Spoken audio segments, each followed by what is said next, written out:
What's going on, everybody? Welcome back to Smartphone World.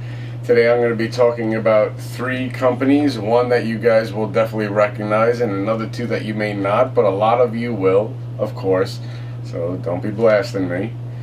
Before I get started, remember, visit my Facebook fan page so you can enjoy the discussions that we have over there, and you can also laugh at some of the jokes that I post up.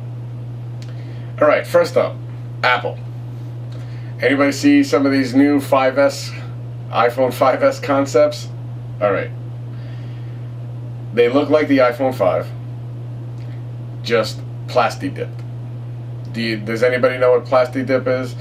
A lot of people are doing it on their car. You can spray like this plastic paint onto your car and it looks pretty cool. Well, it looks like that's what they did on these smartphones to make them look different.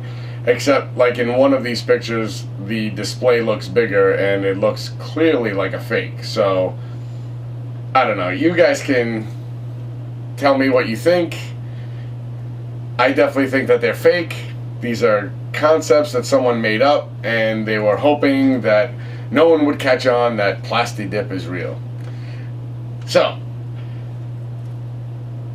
just to say that the iPhone 5S that's going to be coming out, some rumors are saying that it's going to come out in June, some in July, even August, but we all know that it comes out in September. So it's going to be the same as the 5, just a bumped up processor, maybe some more RAM, and a better camera. That's pretty much all you're going to find. Oh yeah, the new operating system. Yippee. But moving on, away from Apple, let's talk about Oppo. I haven't talked about Oppo in a long time. Everybody remembers the Oppo Find 5 that everybody loved. It's not expensive, and it was a terrific smartphone because it was only, 6.5 millimeters thick. That's crazy. They're coming out with a new phone, they're saying. I mean, look how thin that sucker is. It isn't a very large display. It's a 4.5-inch display, same thing as my Skyrocket right here, and it is 720p, which is higher resolution than the Skyrocket, so it's pretty good. But it's going to be running at a quad-core processor. They're saying that it's going to have the Snapdragon 600 processor, and it's going to be running fast, so that's wonderful. I love to hear it. And it's going to be cheap. Some more good news.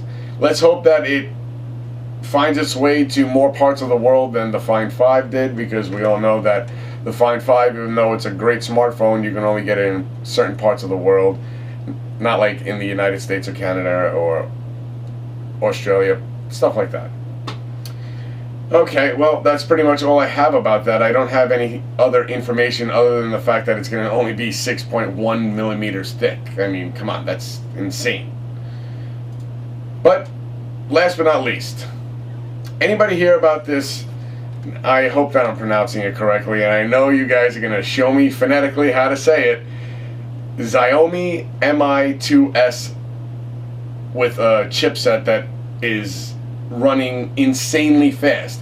It is the same chipset that you'll find in the Galaxy S4 and the HTC One, which is what I was just talking about in the new Oppo, the Snapdragon 600 quad-core processor, 1.7 gigahertz quad-core processor.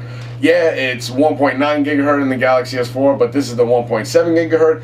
Even though it's a little less, it is coming in Antutu. I mean, look at these benchmarks. Is that insane? It's number 1 in Antutu, in Quadrant, but then when you go to Vellamo, it drops. I mean, the Galaxy S4 is faster than 1X with the Tegra 3 processor, the Sony Xperia Z, HTC One, Galaxy Note 2. But, I mean, it is going to be a crazy, fast smartphone. I love how a different operating system can affect the processor so much. If the operating system isn't as complicated like you will find in this smartphone, the Mi2S, it's going to run insanely quick. Without a doubt, guys. I mean, the rest of the specifications on this phone are a 13 megapixel camera, 32 gigs of internal memory, or there'll be a 16 gig version with an 8 megapixel camera. But you're only going to have a 4.3 inch 720p screen, 2 gigs of RAM, and a 2000 mAh battery on that small screen. So